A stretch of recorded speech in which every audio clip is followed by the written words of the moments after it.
Oh boy, kids, here we go. It's DisThunder, and today we're going to take a look at The Batman from the 2022 movie of the same name by Mezco Toys 112 Collective. Now, if you know me, and if by knowing me, I mean you know me from the internets, I'm not really a fan of this movie or this design or this actor or just about anything about this guy. And hey, you don't have to leave me a comment explaining how wrong I am. It's okay. You don't have to do that. It's fine. But it's a Mezco figure, and it's a Batman figure, and so I feel like I'm obligated to at least take a look at the damn thing. So I'm going to give that a go. Bear with me. I don't know the details like I usually do on this stuff, and I'm not really gonna. So I'm just going to do the best I can with what I got. So what I can glean from looking at the figure and the pieces of the movie that I have seen is this is a younger Batman. This is a year two-ish example, or at least early on in his career where he's kind of still piecing the suit together, hence the police duty belt and the motocross-looking armor and the bike cop pants and so on. As such, yeah, I mean, like the cowl looks like it's handmade, and a lot of the armor looks like it's picked up from different places, and the gauntlets that hold his grappling gun all seems like it's kind of garage kit-esque, and yeah, in that regard, I think it makes sense, and it looks like it pulls it off, and the figure reflects this very nicely. From what I've seen of the other figures on offer or the other companies that have attempted to make this figure, this looks like the best portrayal. There are a couple of just proportion things that I've noticed that I think everybody else on the internet picked up on as well. But we can get into that a little bit when we talk about the articulation and give you a little bit of breakdown. Let's go ahead and start with that now. So the ball jointed neck here has a barbell in it, and it sits a little bit too low, I think. It's kind of hiding the collar piece that's attached there. I think it's more of a manufacturing thing. It wasn't quite assembled right. But bringing that neck piece up a little bit would help the proportions immensely. As it is, it's still functional, and there it is. You have a somewhat wired cape. This one only has two wires, one on each end, and sadly none in the middle, which is kind of a nice compromise, but it doesn't pose as nicely as you can imagine.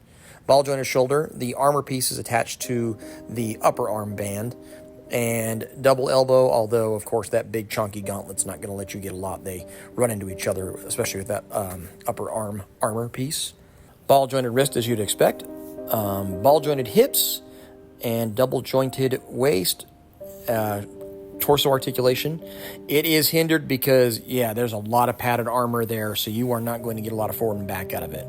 The hips have a little bit more give just because of the placement of that thigh armor, so not bad there. Tight coming up front, though. I mean, I didn't want to push a whole lot further than this. You probably could get more, but I don't want to risk it. Same goes for the knees. The double jointed knees are there, but it is tight, especially with that knee pad, and it constricts heavily. Then you're hitting the back of the shin on the back of the thigh, and it's no good. The ankle joints are interesting to me because while they work pretty well, they are not a standard Mezco boot. The boot is actually a sleeve that goes over the top of the shin. He's got a thigh drop holster over here on his right side, some kind of concussion gun, gas grenade, something like that. On the back here, you've got two slots, I would say like maybe a flashlight and a baton. The longer one does not stay in there particularly well, so keep an eye on that when you run around with this figure outside, should you do that. But overall, given the limitations of the design of the figure, I think the articulation is not too bad. Now, the likelihood of seeing these two on screen together at any given time in the future is highly unlikely, but if you wanted to have this comparison or this crossover in your collection, this is what it looks like. Obviously, that is the Justice League box set Mezco Batman on the left and the Pattinson one on the right. As you can see, lined up, Batfleck is about, what do we figure that to be? Just about a 1/4 inch taller, give or take, something like that. Here he is with my Golden Age / Ascending Knight custom Batman, and actually build-wise and proportion-wise, these are rather similar. Obviously, if you fix that neck peg, he should be just a slight bit taller. And then, of course, here is the goat, and you don't even need to know how I feel about this comparison, do you? Not really. Let's put him back in a little bit more of a comparable weight class here. This is the second Mezco Tom Holland Spidey, the Far From Home one, if I remember right, and the Netflix Daredevil. Although, actually, I'm going to come back around to this Netflix Daredevil thing because they're very similar in build as well. And here he is with the 89 Keaton Batman, who actually I have set back slightly from him. When you stand them side by side, Pattinson is a little bit taller than Keaton. Now, coming back to this Daredevil thing, I actually thought, looking at this Mezco figure when we first saw the teasers and such, that he was going to be fairly similar to this Netflix Daredevil in terms of design, because obviously, aesthetically speaking, they're quite similar. As it turns out in hindsight, I wish they had gone a little bit more like this Daredevil, because he retains a lot more articulation just based on the application than the Pattinson Batman did. Luckily, I'm not very attached to this Batman, so it's not a deal breaker for me, but if I was, I would have wanted something more like what they did here with Daredevil, because I think just overall, everything seems to work better. And as a result, I think I enjoy the costume more because I have a good representation of it. So, I don't know, just my 2 cents as far as that's concerned. My friend Bat39 was nice enough to supply me some additional pictures because he has some extra stuff to compare him to, like this Mafex version here, which again, I think the Mezco pulls off the look and the overall bulk of the armor a lot better. Here he is with the McFarlane Toys Batcycle, which is obviously a bit oversized, but he does fit on it pretty good, and it doesn't look bad, especially in a diorama sort of setting. Much more impressive is the recent RC 110 scale Batmobile, which suits him just about perfectly. Given the tightness of his forward hip movement, I don't know how great he's going to fit inside that damn thing, but it looks cool next to it. Going over head sculpts, let me just be really upfront and honest here. I do not like this cowl. I've hated it since the first time I saw it, but I think Mezco pulled off the cinematic look of it pretty damn good. He has that kind of hollowed eyes look where, if you hit the lighting right, the recessed nature of that sculpt comes across super good, and the eyes are kind of piercing. For lack of a better word, it's almost intimidating. Anyway, sorry, as far as the expressions go, you have a stoic one I showed first, an open mouth, his teeth showing second, and then this one here where his lips are slightly parted like he's speaking. And actually, all three of them, as far as skin tone and pigment and everything, look pretty good. This unmasked head sculpt is, it's pretty damn good.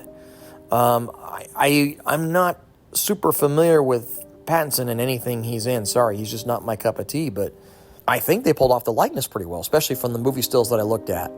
I just tried this for the hell of it. This is the Sovereign Knight head on there. You will need some blue tack to do this, though. Kind of emulate that homage cover that he did, the Hush cover with the Pattinson suit on it. It looks okay. This, though, this kind of works. No modification needed here. It's a little loose on there, but it sits pretty appropriately on there. Man, I don't know. If Pattinson had done a Batman Beyond, I might have gone to see that movie. Now here we have Batman's bat raincoat. No, I know it's a parasuit, and it's, I don't know how else you would have done it, but they kind of pulled it off. I don't see a lot of people using it for display purposes, but for play, it's kind of cool, and it's got 2 functioning zippers on it, and it's a parasuit. I don't know what you want from it, but it does it well. As you would expect, he does come with several batarangs. Some are loose and some are molded and sculpted into throwing hands. And actually, they've got pretty good gesture and pretty good looks as far as the sculpted hands go. I think they turned out nicely. He also has one that appears to be like an electrified gauntlet kind of thing. I'm surprised it's not just like a full closed fist, but I figured maybe it was to emulate something like I did here, where he's kind of like activating and or pressing on it. And his gauntlet-mounted grappling gun system has actually 3 different lengths, like a retracted, like a mid, and then like up into the palm of his hand. And it is grapple effect compatible if you have the gaslight set. He comes with 2 full sets of those, so presumably 1 for each arm. He comes with a nicely sculpted empty cowl, so he can hold it ominously and brood on it and stuff, which, given the unmasked head sculpt, is actually not a bad look for this figure at all. So when it comes to recommending this figure, it's kind of a weird place for me because, as I have said to the point where you're probably sick of hearing it, I don't have an attachment to this look of Batman. And therefore, I don't have any vested emotions in it. So I guess on the plus side, that means I can judge it just as a figure alone. And so as far as representing the source material, I think this is by far the best looking version of the 2022 Batman that I've seen across all brands. And hell, even all scales at this point. As far as a functional action figure, it may get better as you break it in. Like I said, I was very gentle with this one, but that means he's not really much for play. He's more for display, and that's not something I generally buy figures for either. So that's something you may want to take into account.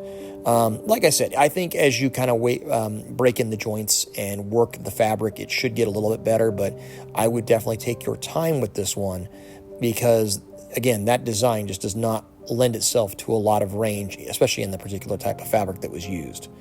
So it's a great looking figure. All the nuts and bolts in there, all the components are there for a great action figure. But for me, this one is more of a display piece than something that I'm going to engage with. So take that for what it's worth from a guy who doesn't like the movie and you probably stopped watching the review 5 minutes ago for. All that being said, of course, I need to say thank you to Mezco Toys because it's still fun to look at a Mezco figure, man. On the worst day, it's like, oh no, I got a Batman I'm not excited about. It's still fun to mess around with these guys, and I really appreciate them helping me get one to review for you guys. And also a special thanks to my friend Bat39 on Instagram for supplying me some extra pictures because he had the RC Batmobile and the McFarlane Batcycle, which is nice just to give you some comparison so you can see how it looks and how it'll line up in your collection, which is really my goal here more than anything else. So thanks for your time. Thanks for putting up with my shit, and we'll see you next time.